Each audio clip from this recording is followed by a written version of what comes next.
Ako si Estelita Bamo, gapangidaron sang 58 anyos. Sang una nga panahon sang Green Revolution, kita na dulaan sang mga binhi. Tungod sang pag-adoptar sang mga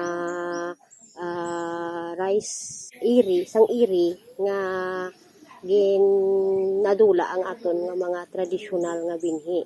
Ginpaninguhaan sang mga scientist nga mapangitaon ang aton nga mga tradisyonal para mabalik ang aton nga mga binhi sa mga natural nga panguma. Ang trial farm, dira naton nga tipon ang aton nga mga tradisyonal nga binhi,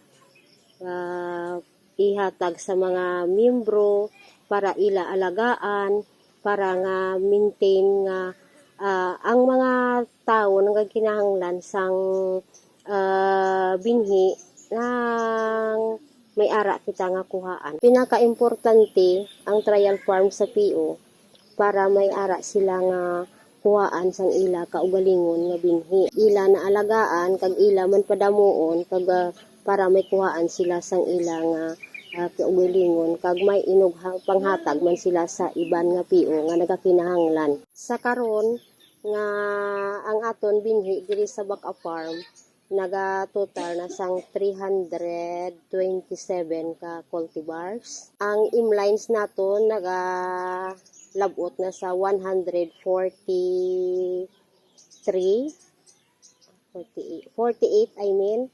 Ang TRB naton nakalabot naman sa 100 ka cultivars. Ang farmer breed line natin ay 79 ka cultivars. Ang labs, ang natawag ay locally adapted varieties. Halin ini siya sa aton nga mga traditional varieties.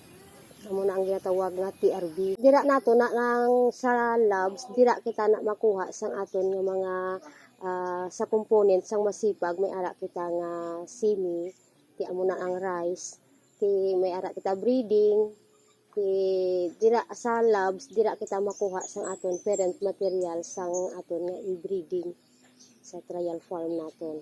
May top 10 selection kita nga napili nga pinakamataas nga yielding.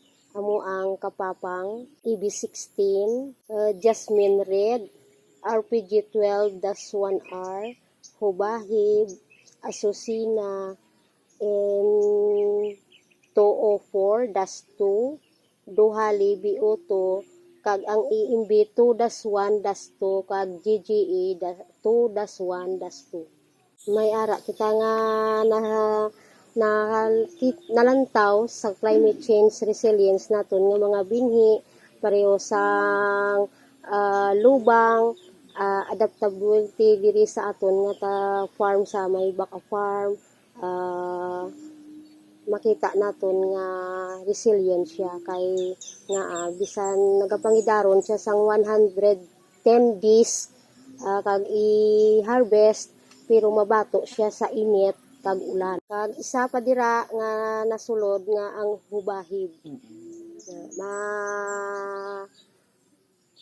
Pest resilience man siya. Kaya nga ginalantaw naton nga i-develop ini nga mga binhi kay sa panahon nga mag-abot ang mga kalamidad may ara kita nga pangbato kung mag-inulan, kung magtag-ilinit, mabato man siya sa init. Kung sa hangin, hindi madali man nga magkalataktak ang iya bunga. Kay daw matigak siya bala nga kung mauyog sang hangin, hindi madali nga magkalataktak. Amo na ang pinaka-importante sa aton sa masipag. Kinahanglan gid naton ang seed banking.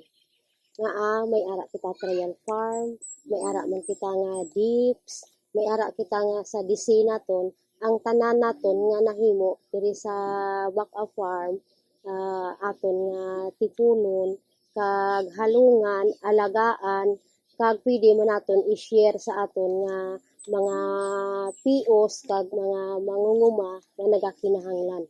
Importante sa trial farm kag sa seed sharing, pamaagi nga ginaduso naton ang kinamatarong sang aton binhi.